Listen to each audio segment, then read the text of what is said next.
Welcome to another Monday with NAMI Tennessee at home.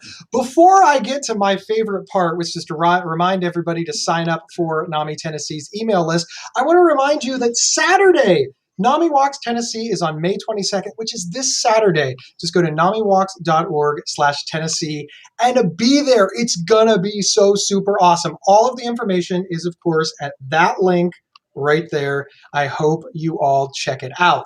And of course, like I say every week, for our fans that tune in every Monday, join NAMI Tennessee's email list so you can find out about cool things like the NAMI Walk, like NAMI Facebook Lives, and of course, all the curated content that come out of the email list. We send about one a week. It's very, very awesome. Highly recommend it. NAMITennessee.org, and then you will be in the know forever. I am super, super excited to have the pleasure of bringing on our guest, Juli. Juli, will you please introduce yourself to our audience? Hi, Gabe. It's a pleasure to be here. A pleasure to be invited. My name is Juli Liske, and I currently serve on the Governor's Council, the Tennessee Governor's Council for Autism Spectrum Disorders. Previously, I was the executive director and founder of the Brown Center for Autism here in Nashville. And currently, I provide consulting services to primarily nonprofit organizations who have autism serving programs or who wish to add or expand autism serving programs to their nonprofits. I'm also the author of the book In the Eye of the Hurricane, Finding Peace in the Storm of Autism. I have two sons who are on the autism spectrum. One is 31, the other is 21, and I too am on the autism spectrum. And I'll turn it back over to you, Gabe. Oh, thank you so much. One of the questions that I always ask people is, how did they get into this work? Now, I think that I know the answer to this, because you disclosed your personal your personal journey and your family's journey. But is that how you got involved in becoming an autism advocate? Absolutely. Absolutely, Gabe.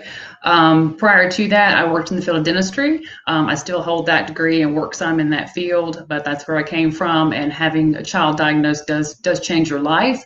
Ultimately, serving on a lot of boards, and also I serve on the Spark for Autism, which is a national organization that does genetic research. I also serve on their board, and looking at all the genetic results and finding out my own diagnosis was very instrumental in what I'm doing today as well.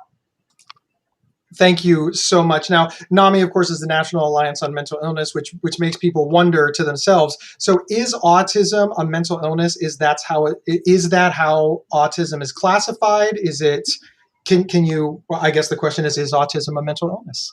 That's an excellent question that we hear a lot, Gabe. So autism is not a mental illness. It is a developmental disorder or a developmental disability, depending on how you want to classify.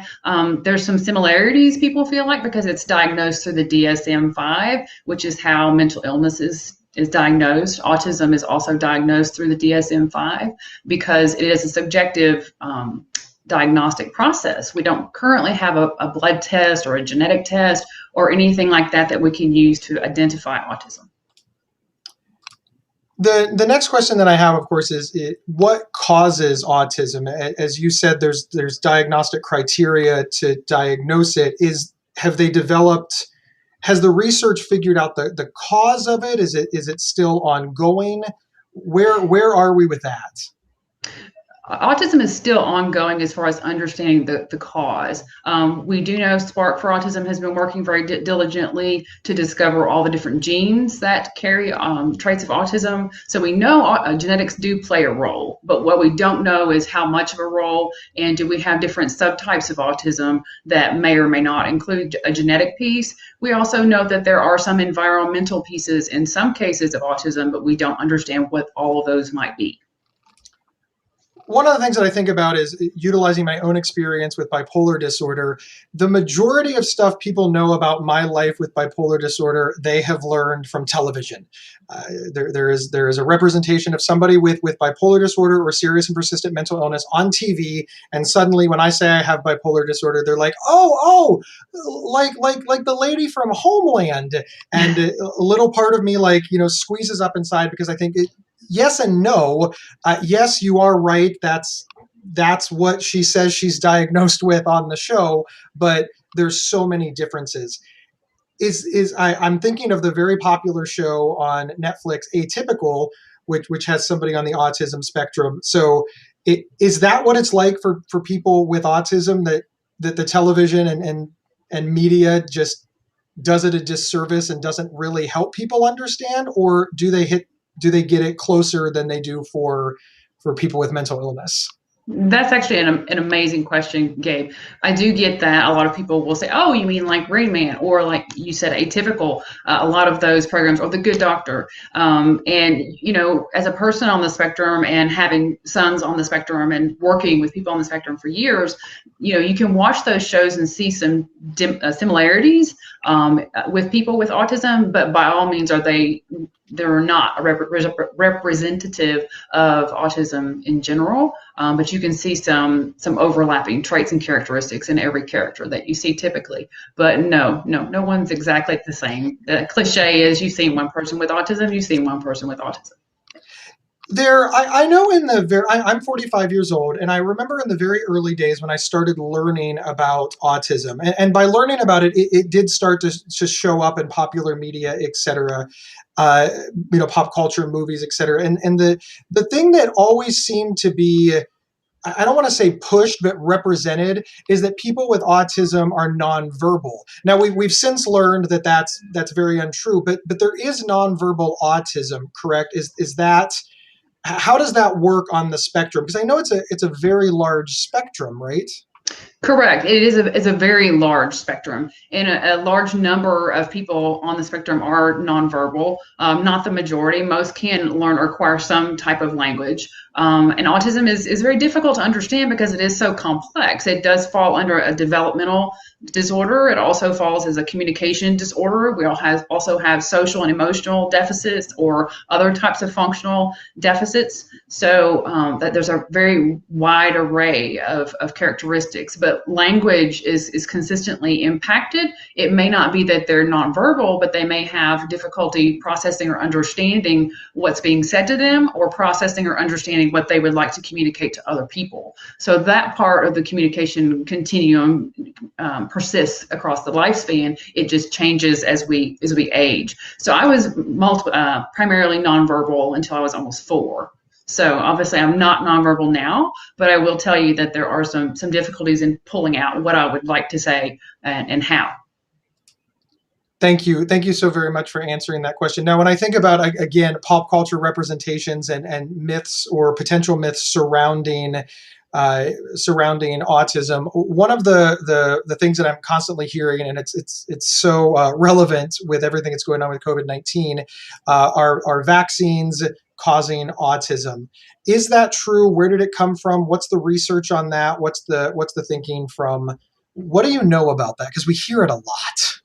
Thank you for that question. And again, I like to let people know that I am an advocate, I am a parent, and I do have a lot of experience. I'm not a scientist and I'm not qualified in that realm, but however, I do track the research and follow it. And vaccines causing autism is one of the more common questions that I receive.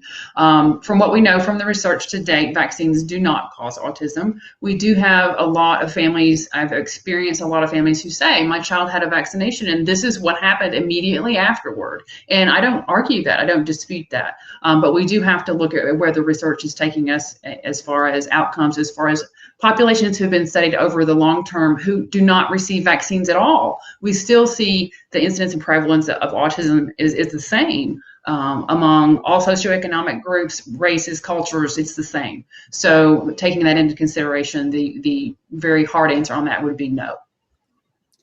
Thank you so much. I know that there seem to have been, if my research is correct, and remember, I'm not a doctor either, there seemed to be one study that looked into it, which of course it's a very good thing to look into things, right? We don't Correct. assume that we know things just because it sounds any which way. There was one study that looked into it and found a potential link.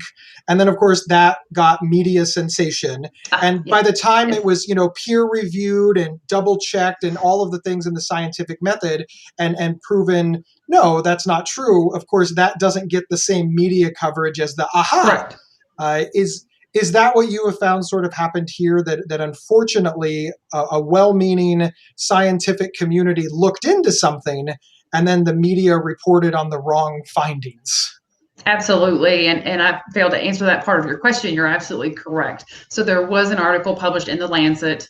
Most people know who published that. So we won't go down that road. However, it was later uncovered some ulterior motives or conflicts of interest that could be at play in that study. And it was also a single subject design, meaning you're looking at one individual in the study, which is going to be less reliable than a larger study. And like you said, once that was disproven, that had already taken off, and parents were already terrified to get their child vaccinated. And again, there are families who do see the characteristics of autism start to develop shortly after a vaccine, but that's also, in general, the time span that anyone, whether vaccinated or not, starts to see the signs of autism. Thank you so very, very much. I know that it's just one of those, it's often discussed. I don't think that you can bring up autism for more than, it's kind of like bipolar disorder. You can't bring up bipolar disorder for more than 5 minutes without somebody saying, oh, but mania would be so much fun. And it seems like you can't research or discuss autism for more than 5 minutes without somebody saying, well, what about vaccines? Right. And it's just a natural curiosity because it sort of captured the public imagination. So thank you so much for taking the time to address that. Now, moving on to the next question, mental illness and autism. Do people with autism experience mental illness more often than the general population? Yes, they do. Yes, they do. And unequivocally so. Study after study after study has shown that we do see more mental illness among the autistic population. And I will use those terms kind of interchangeably. Some people like to be called a person with autism, or other people refer to themselves as autistic. So whichever suits you. We don't have an explanation for why these conditions occur more often in people with autism as far as a scientific explanation, but I can give you my observational from what I've experienced over the years. Typically, we see more commonly anxiety disorders would be at the top of the list. ADHD is actually the most common, followed by anxiety disorders. Also depressive disorders, bipolar or mood disorders, schizophrenia, suicidal behavior disorders, attention deficit, which I already mentioned, disruptive and impulse control and conduct disorders is what we most commonly see. From the social aspect, looking at the characteristics of autism and how it is so difficult socially for people with autism to connect.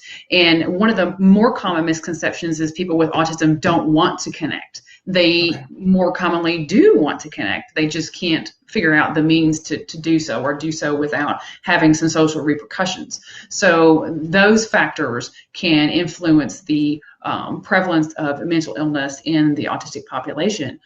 When you're excluded, when you're bullied, people with autism are known to be a much greater risk of being a victim of a sexual predator, a violent offense of child abuse. All of those things, the population that is impacted by autism experience those at a much higher rate than the general population, which all of those things, trauma in early childhood, can lend itself to mental illness down the road.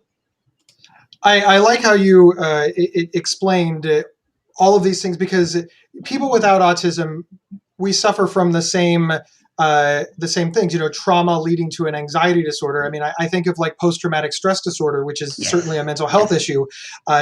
It's most commonly discussed from people returning, soldiers returning from war zones. But there's so many things that can lead to post-traumatic stress. It's just after a trauma, and then you're having trouble handling it. And I can imagine, and again, please correct me if I'm wrong, I can imagine that feeling disconnected from those around you, or constantly being told that something is wrong, or not being able to form a meaningful relationship or attachment or friendship with, again, the people around you.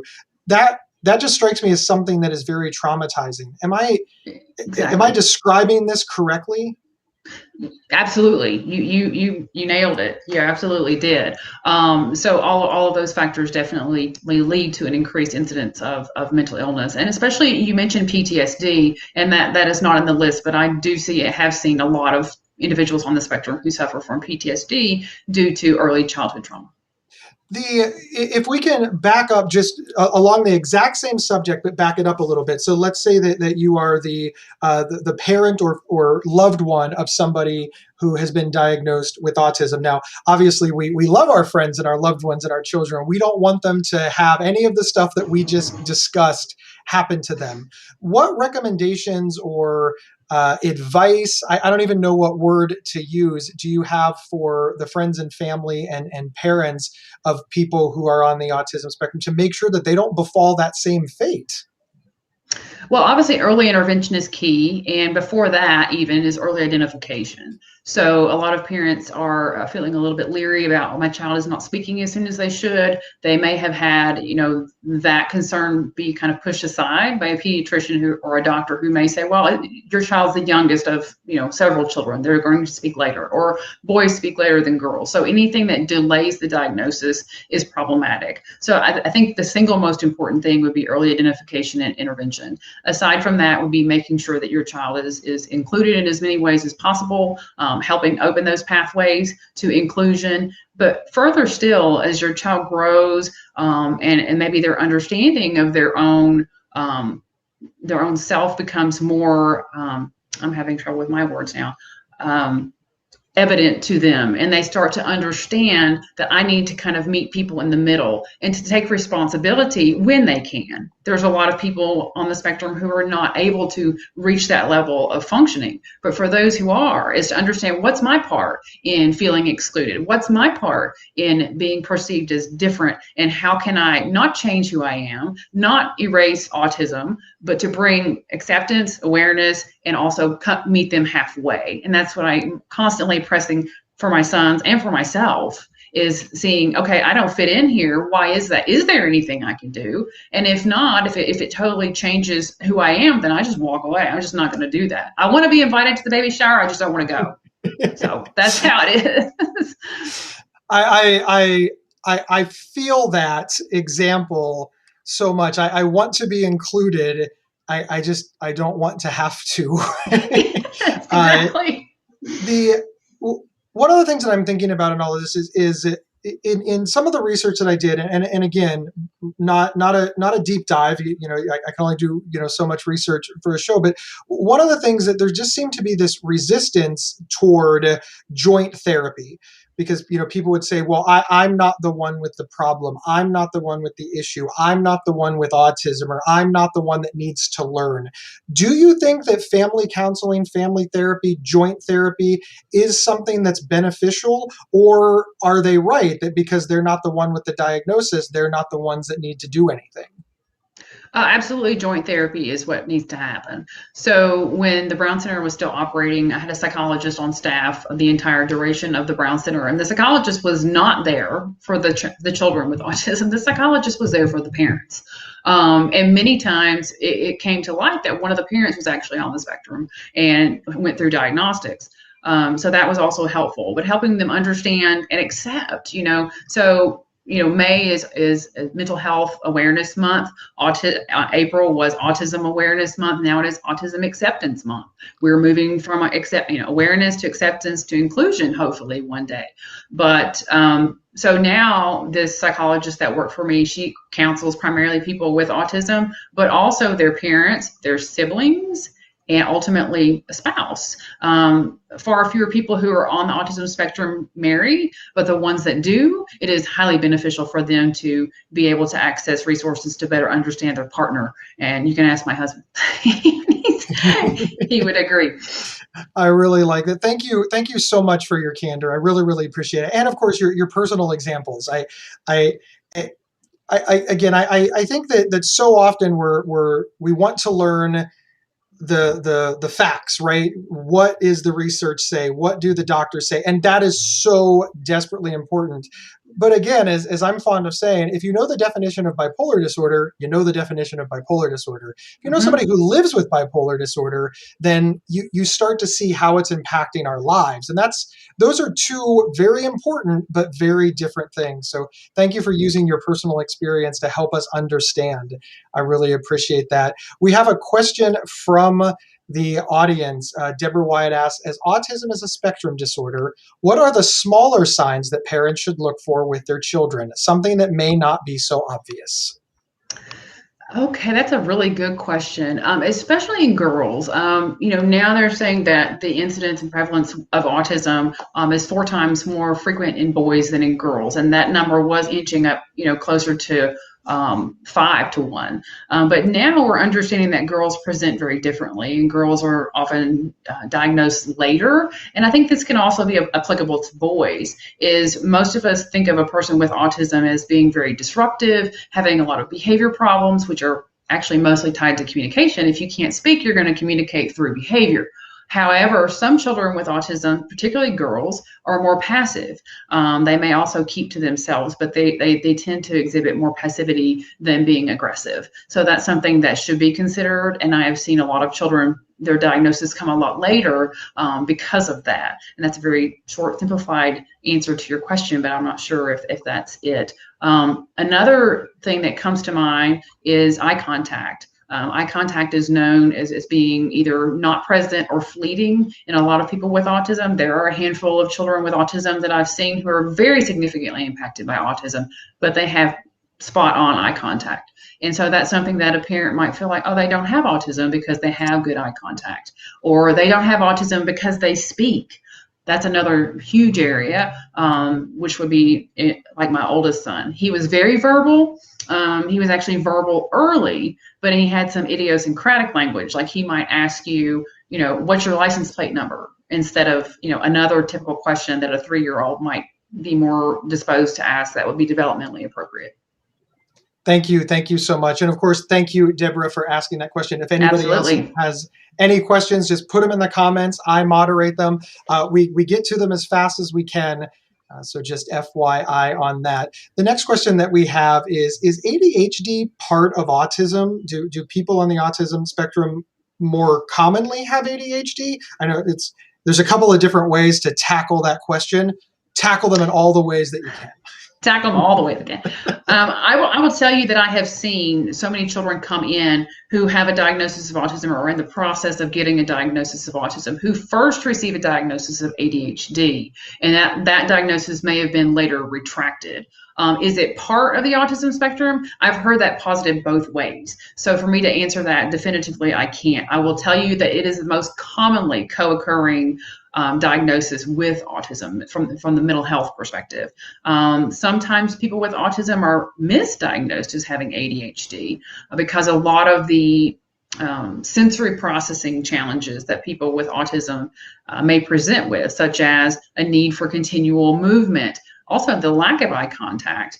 I'll give you an example. My youngest son was going to a camp, an academic camp, at a college level, and he was in class, and the professor let me know that he felt like that my son was not paying attention at all, was up and down out of his seat, constantly doodling and fidgeting and not paying any attention at the board.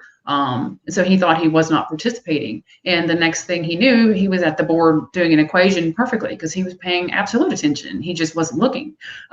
So yes, and he later also received a diagnosis of ADHD, which is accurate. But sometimes children with autism don't have ADHD. It just appears that they do because of the sensory processing issues and the increased activity that accompany that, if that makes sense. I may need more to explain that more if someone needs me to do that. Well, I think that I think the confusion comes in is are there symptoms in common? And that's a really bad way to ask the question, but is it possible to have a symptom that is caused by autism that mirrors a symptom that's caused by ADHD? For example, yes. Bipolar disorder, you can have depression, so that the depression could be a diagnosis of schizophrenia, major depression, bipolar disorder. So we all have that in common. Is that true? Are there symptoms that just could be either or? Yes, and they have different etiologies or causes. So the child with autism who is seeking sensory input, who is constantly moving in order to receive that input, and that maybe also the accompanying fleeting eye contact may appear as though they are not paying attention. So those two things can accompany, but they may be completely different etiologies. Gotcha. That makes a lot more sense. Thank you so very much. And of course, in the comments section, if you have questions about this or anything that's happening, don't hesitate to smack them right in there. The next question that we have, so let's say that you have the co-occurring disorder. Is mental illness in autism treated differently than it is in people without autism? Excellent question there as well. So mental illness is treated with some of the same tools from the same toolbox as people without autism, but something to keep in mind is people with autism often don't metabolize pharmaceuticals the same way that people who don't have autism metabolize them. So for instance, myself, an SSRI, I can only tolerate a very, very, very low dose of an SSRI without having serotonin syndrome. So those types of metabolic drug issues are more challenging and must be approached very independently of a person who does not have autism and very closely monitored. And that's a great question. One of the things that I'm thinking about is my own life. So when I was 25 years old, I was diagnosed with bipolar disorder, and I found the right combination of medication, and it was wonderful, no problem. See, now I'm 45. So now that I'm 45, my body works different. And of course, sometimes I need other medications for treatment, and those medications bump up against each other. Are medicines for autism and medicines for mental illness, I guess the word I'm looking for is, are they compatible, or does it make it very, very difficult to treat both since they have, such different treatment paths, and do they intersect well? Do the treatments play together nicely? It depends on what kind of treatments that you've put together, obviously, but you're absolutely correct. So a lot of people on the spectrum are treated with something like Risperdal or something else. Lots of drug interactions that can be at play there. So it's very important to keep that in mind whenever you're prescribing. And yes, like I said, the metabolic differences can be very challenging as well. Thank you so very much. We have another question from the comments, and we love the questions from the comments. Any guide, support, or education for parents, and where do they go to learn what to expect? Another great question. Well, I've interfaced with NAMI frequently throughout the years in my work in the autism community. I would recommend Autism Tennessee as a resource. They do have their resource information clearinghouse where you can call the helpline and get recommendations for diagnostics, for counseling, any of those things that you're looking for. They are also very accustomed to getting kids who have multiple diagnoses, so that's also to be expected. Tennessee Disability Pathfinder also has a lot of resources, but looking for someone who has experience specifically in autism. Psychologists out there, we have tons of psychologists. A lot of them are more specialized in one area than another. So that's a very important question for parents to ask is, do you have direct experience in working with people with autism across the spectrum, just to see, where they land with that, because you can go to a place that would seem like an obvious place for those supports, but they just don't have that personal experience. So that's an important place to begin. One of the things that I'm thinking about, going back to my personal favorite subject, which is always representations in the media, because that's often people's first introduction to a disorder. And I think about Rain Man, and I know it's a very bad representation, so I apologize. It's just the best example that I have. But if you did something he didn't like, he became violent. He would smack, right? Or sometimes himself, sometimes Tom Cruise. I forgot Tom Cruise's character's name. But the specific question that I want to ask and give you the opportunity to address is: are people with autism innately violent in any way? Thank you for that question, because that's like a very common misconception, is that people who have autism are innately violent. And what you can understand is that communication, we need to communicate our needs. And so if we can't communicate our needs verbally or with sign language or using a facilitated technology or adaptive technology, if we can't communicate, we're going to communicate in some way, and that can come out as violence. So what we see over treating children with autism early on, or even adults, is that the more you increase their capacity to communicate, be it whatever tool, it doesn't matter if it's just pointing at letters on a board, any way that you can increase their capacity to communicate and that goes up, we see violence and aggression go down. And so those things are tied together, communication and aggression. As far as just violence, as far as criminal violence, no, they're not innately predisposed to that. As far as the mental illnesses that they may have come into play over the years, as far as their experiences socially, it may increase that violence, but that would be the case with anyone. It's very interesting. We talk about violence and mental illness a lot. It's something that dogs the mental health community as well. And the thing that I always think is, first let's define violence, right? It strikes me as there's a world of difference between like, for example, gun violence or weapon violence and, flailing about where you could smack somebody, right? But for some reason, they both get classified as violence. Do you see, and I know this is sort of a disjointed question, but do people in the autism community have the same problem where just anytime you raise your voice, yell, kick a wall, people are just immediately like, you're violent, people with autism are violent? Whereas in reality, every single person on the planet has gotten mad at their car and kicked a tire. But we don't say that, all of our fathers or all of our mothers were violent because they got angry and yelled at us one day. Are we seeing that in the autism community? Because we definitely see that in the mental health community. Yes, and I like your analogy for sure. So as far as the flailing about or gun violence, the difference in those, obviously a very, very vast difference in those in motivation and all of that. And I did mean to touch on the last question about violence is whenever you see self-injurious behavior, like we talked about in Rain Man, where he might smack himself in the head, not just smack at his brother. Those types of things are communication based. And if you're looking at it from a behavior analytical perspective, all behavior serves a function. And one of those functions with aggression, which I like to use instead of violence, whenever you're talking about self-aggression or aggression towards others, 70% of the time, and this is from solid research over the years, the function of that aggression is to escape a demand. You have placed a demand on a person with autism. I want you to do X, Y, and Z. And that person, one of the bigger issues within autism is a need to finish what you're currently doing. So let's say you're currently working a puzzle and you've been interrupted and you haven't finished it, or you're currently building a sandcastle and you've been interrupted and you need to finish that. And so it would be an escape from a task demand. I don't want to do what you're asking me to do, and I'm communicating it by being aggressive. So yes, there's a vast difference in that. And when I see, and I'm sure you see it as well, something on the news about, there's been a shooting somewhere, and they start diving into the person's mental health background, and you're just sitting there cringing, waiting to hear what they're going to say.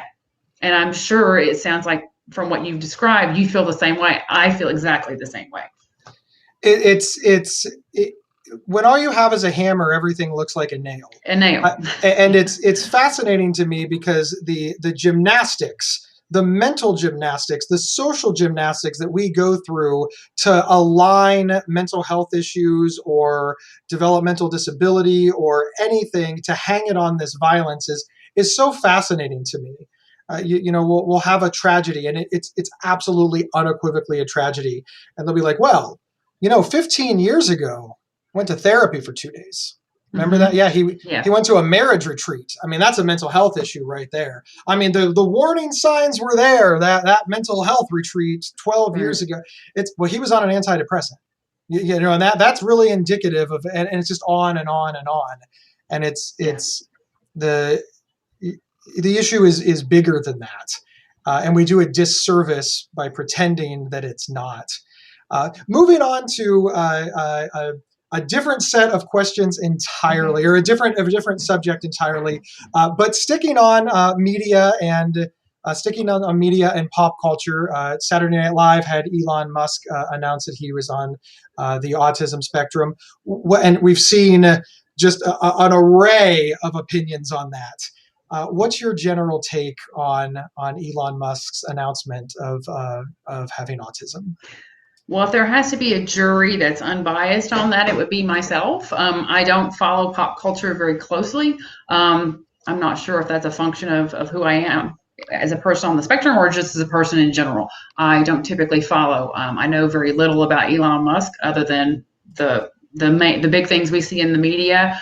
He's a very intelligent person. I did see that announcement. I did watch the SNL bit they're opening, and I saw a lot of the blowback from both sides. People on the spectrum even were complaining. We don't want him to be classified as one of us. I saw a little bit of that, but my own personal observations, the first time I've ever seen him speak was in that SNL opening. And watching him speak from someone who has zero bias about who he is or things he said or done, he definitely, whoops, lost the earbud. We're live, folks. Yes, we are live. He definitely, can you hear me now? Okay. Yep. Can you hear but just listening to the way he spoke, a lot of his mannerisms, he did appear to me as a person who is impacted by autism, who has learned to mask and to try to navigate his world, as am I. So I recognize some of those traits. I think he made a comment toward the end about eye contact that maybe 3 people laughed at in the audience because nobody got it, that he wasn't going to make eye contact with the crew. So I got it. But that's the beginning and end of my opinion on that. As far as what he has been able to do in the scientific sector, absolutely, there are people on the spectrum who do excel, maybe disproportionately, in mathematics and sciences in general. I know one of my sons is one of those, and is doing great things in that area as well. But that doesn't necessarily mean he's on the spectrum. But as far as his mannerisms and the way he spoke and the things he spoke about, it appears that is probably accurate. I know this is. Thank you so much for having just an unbiased opinion. This one might be slightly more biased, and you can absolutely skip the question if you want. But I was surprised, and again, I do not live with autism, so I don't have the same feelings. But I was surprised at how quickly. Some members, not all, but some members of the autism community were just like, no, we don't want him. And I immediately thought, I was like, well, but it doesn't work that way. Right. But still, that's still a visceral reaction. They had a reaction to this that is worthy of delving into or diving into. Do you have any thoughts on why that might be? Is it just controlling the narrative? Is it because he's a polarizing figure? Is it just politics at its finest? Do you have any thoughts on why it wouldn't just be, oh, well, congratulations, we have another member of the team, right, for lack of a better word? And it's interesting you say that, because when I first saw it, it was as a post from someone from Autism Tennessee saying, oh, there's someone else here that is a part of our tribe. Whether you love him or hate him, he's part of our tribe. And as far as the visceral reaction, it's interesting, in the autism community, we do see a lot of division and in that community, because it is such a broad spectrum. So just like when the DSM-5 came out and they took autism, pervasive developmental disorder, not otherwise specified, and all of those other like subcategories of autism, and they lumped them all under the one diagnostic category of just autism.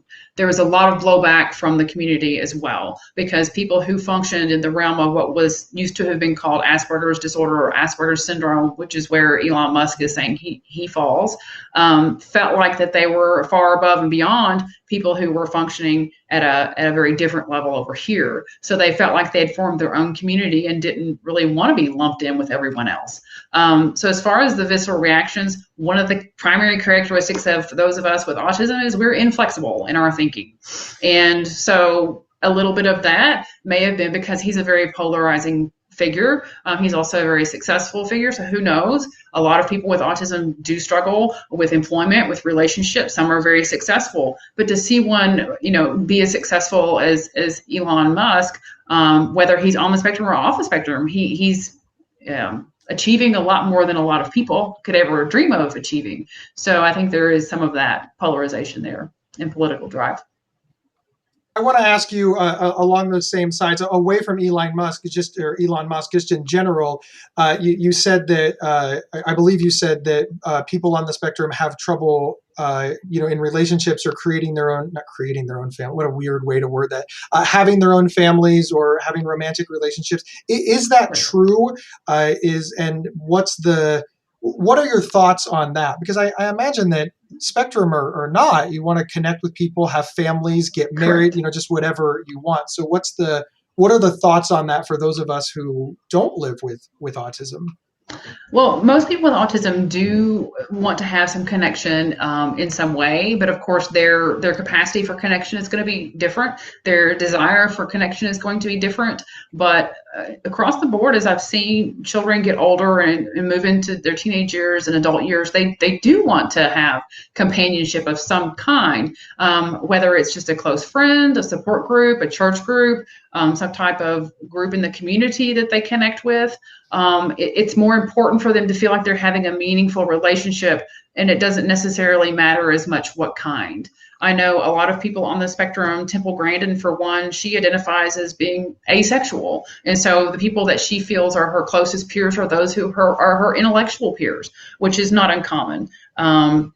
It is also not uncommon for people on the spectrum to struggle with their gender identity, because we don't typically mimic our same gender parent and follow social cues in that way. So it is a lot more challenging for us to feel like we're plugged into our communities.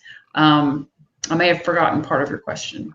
The rest of it is what's the sort of moving into. I don't want to say what is the solution, but obviously, if you're living with autism and you want to get married or have children or just be in a relationship, how do you move forward with that if you're struggling more than the rest of the population? Especially since it's probably harder to find help in this regard. I mean, when I was struggling to find a relationship, I had a lot of people that I could ask or help, and they're like, well, Gabe, you got to talk less and let people listen more and maybe buy a new shirt. It was like, okay, that's very helpful, but that's kind of your standard advice that you could Right. give anybody. I imagine it is different in the autism community, and it might be harder to find that advice. So what is that Yes. advice? And so that advice would be to whoever is in that person's life, be it family, be it clinicians or people who are working with them, their support systems that are out there in the community, such as, like I mentioned, Autism Tennessee or Disability Pathfinder, or one of the resources that are out there to help direct you. You may have to make that introduction for your child or young adult, or like, but both of my sons are grown, so I just have to make suggestions.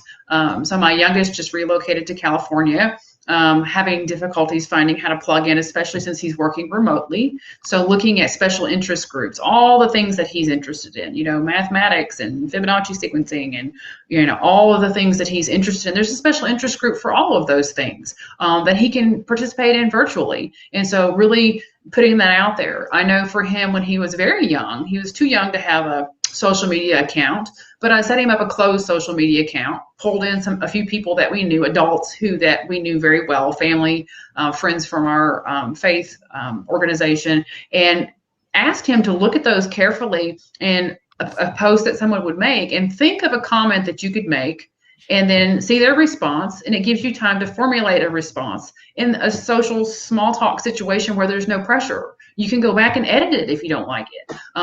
Just different ways to foster opportunities for people on the spectrum to practice those skills in a non-threatening environment. So like I was saying, for the LGBTQ population, because we do know from research that 70% of people who are on the spectrum who function in their community, so are functioning at that capacity, are able to have a relationship, identify as non-heterosexual. They don't necessarily know what category they fit in. So when I saw that research, my first thought was, they don't have a support network. So here you have a double social stressor to deal with. You have autism, you look like everyone else probably. So it's trying to come out to the world as being on the spectrum if that's what you want, or to blend in if that's what you want. And then, if your sexual identity is also different, you have that to deal with as well. So people with autism are not good at organizing themselves to get things done.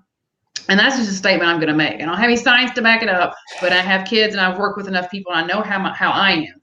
So all of us need to come together and find someone to lead us forward as a peer group to advocate for us. And people with autism are not good at it for themselves. So there are a few who are coming out in front of the pack who are helping lead those different undertakings to help bring awareness and help people with autism find resources where they can plug it in their communities and feel part of the community, part of an employment environment, part of a social setting.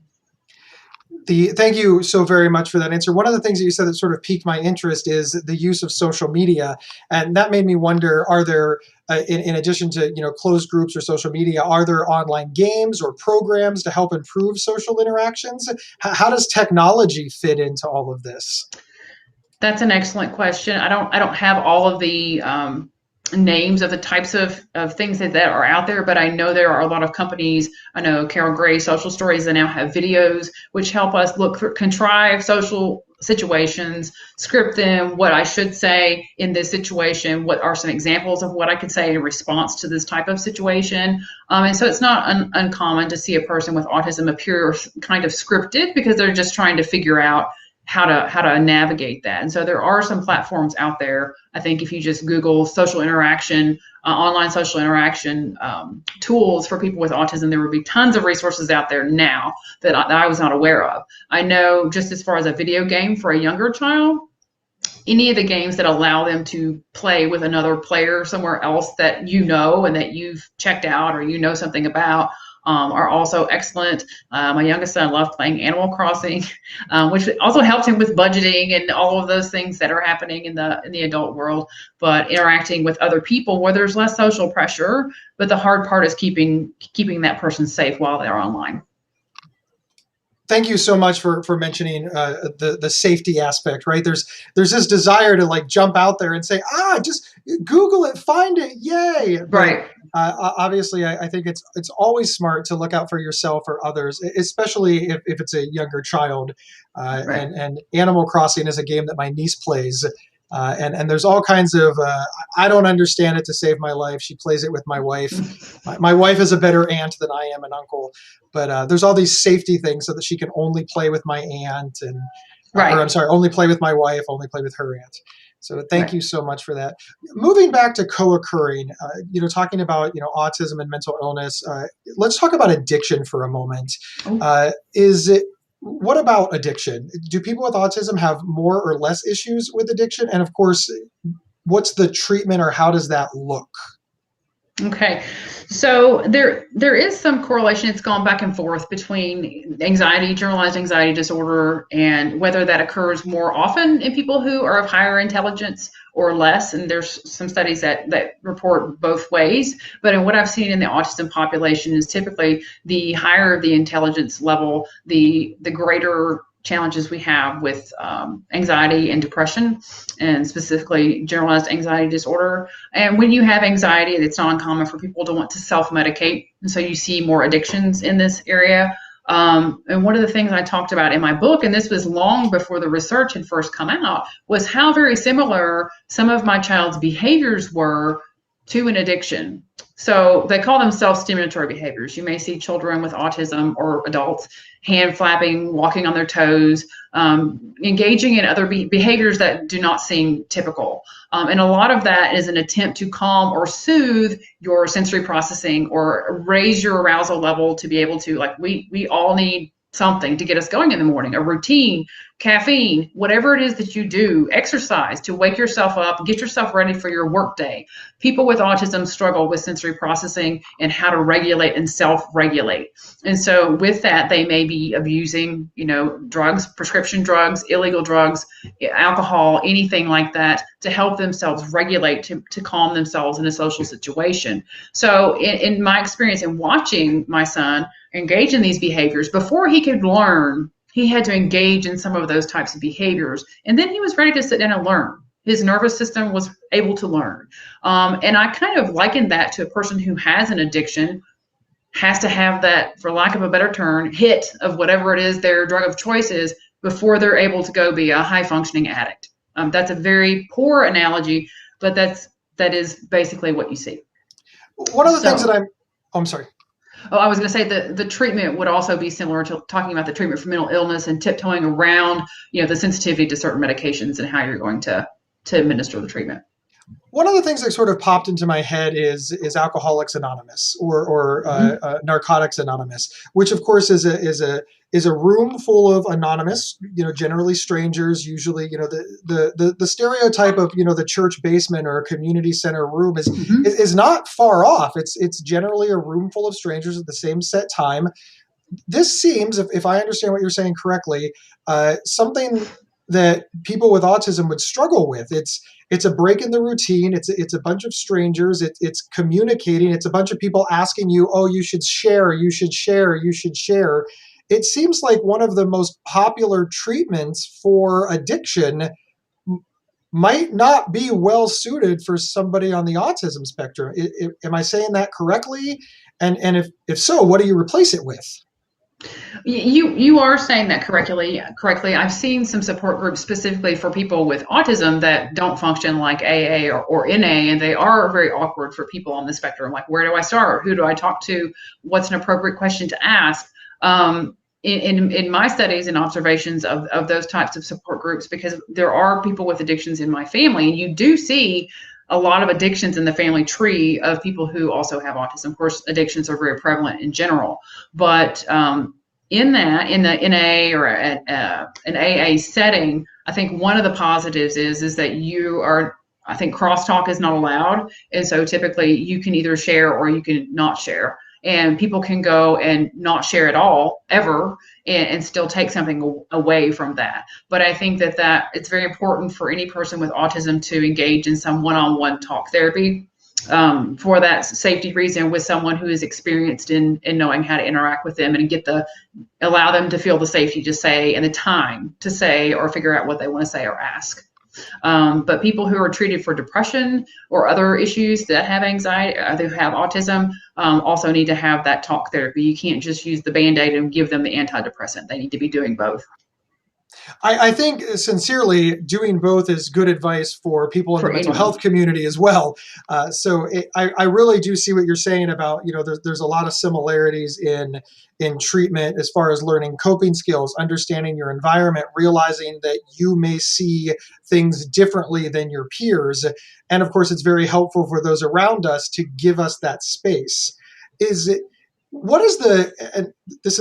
You have now been elected Queen of the World. Yay!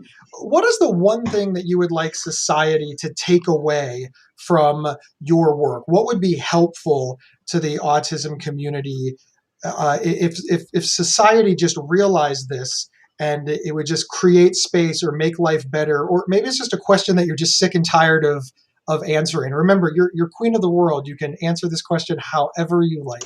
Wow, that's a lot of runway space you gave me, Gabe. Let me think. I think one of the biggest things that I struggle with is the preconceived notion that when you have a diagnosis of autism and a child is diagnosed, one of the questions that's so often asked, even if you're not a child when you're diagnosed, is how bad is it? How severe is it? And one of the things that I wish everyone would know is just because when you're on the autism spectrum and it's genetically encoded, you'll always be on the spectrum. You can change the appearance of it though. Over the years, you can move from being nonverbal to verbal. You can move from not having eye contact to having eye contact. You can move from being very much an isolated individual to being somewhat social. And so I feel like it's very important for parents, loved ones, teachers especially, to not put a ceiling on what you feel like this person is able to do, what their potential will look like when it's fully realized. And that's what I would most want to tell people, is that with the right interventions, and it's going to look different for every person because it comes with a different grab bag of issues, but with dedicated intervention, and you are going to see that person realize their potential, whatever that may look like. And so often it's found in places that we never expected. Look at their special interest. With that special interest, follow it. Doesn't matter if it's antique cars, if it's math, if it's mechanics, whatever it is, follow that special interest, and don't look at autism as a weakness and focus solely on this is a disorder. Let's look at the strengths that come with it. And let's maximize those strengths. And where those weaknesses lie, let's find ways to compensate or delegate And that's what I do. I can't add to save my life. I can't find my way out of a closet with the door open, they say. But I will compensate. I will get a GPS. I will ask for help. So I think that's one of the most important things. I love that so much. Thank you. We only have a few minutes left, but Amber, who's watching on YouTube, thank you, Amber. She had a few questions, and unfortunately, we won't have time to get to them all. But one of the things that she posted while you were talking about technology, and it occurred to me that I didn't ask for what non-technology things can we do? She says we can't let our son play with technology due to overstimulation. It is a literal addiction. Technology, anything for him. It was such a battle and struggle to get him where he is today. What suggestions do you have for people in Amber's situation where they can't use technology to help in the same way that we were talking about technology? That's a wonderful question, Amber. I'm glad you asked that question because you're right. A lot of children with and without autism, if they're given the opportunities without boundaries, that's where they'll go. They're going to have a glow box in front of their face all day long. And so, as you likely know, people with autism like routine, like structure. And so what I did with my sons is create that structure and also create forced choices where he had a span of time that was glow box time. And he could choose the glow box he wanted to use, whether it be a cell phone, an iPad, the computer, the television, whatever. But it was a limited, finite amount of time that was something that he earned, not something that he could expect or that he was entitled to have, was such a huge battle. And you're right, Amber. I've seen so many families who their children thrive on watching the same thing over and over and over again because they like the repetition. It gives them a sense of safety and calm, and it prevents them from socializing, engaging in their environments in the way they should, and learning and observing the things that they should be observing. So you're right. It's best to limit that. If you're unable to back into that, you might want to eliminate it altogether and have something that he can earn that back. But you're right. Video games and any kind of technology can overtake someone's life completely. Thank you so very much for answering all the questions. Thank you for being here. We're out of time. It goes by so fast. It does. It's gone. Yeah, just like that. Thank you everybody for listening. Now listen, on May 22nd, which is this Saturday, we're having a virtual NAMI walk. So you don't even have to leave your house. It's much like doing what we just did here, except it's like really, really awesome because there's way more people. See, doing this, you get like 2 people. This is way more people. I'm trying to be like even more excited. I can't be more excited at how cool it is. But just go to namiwalks.org/Tennessee to learn more. It is this Saturday. Everybody is welcome. It is all inclusive. You can do it from home. It's literally NAMI walks your way. I sincerely, sincerely, sincerely hope that you will be there. Thank you so much for being here too. Do you have any last words before we jump on out? Oh, I'm just grateful to have been here, and I'm so excited that we got to do this together to see how the things overlap, and everyone has always had questions about it. So thank you for shedding light on that. Oh, thank you so much for helping us shed light on it. All right, everybody, we will see you, well, hopefully Saturday, but if not, we will see you right here next Monday. Thanks, everybody.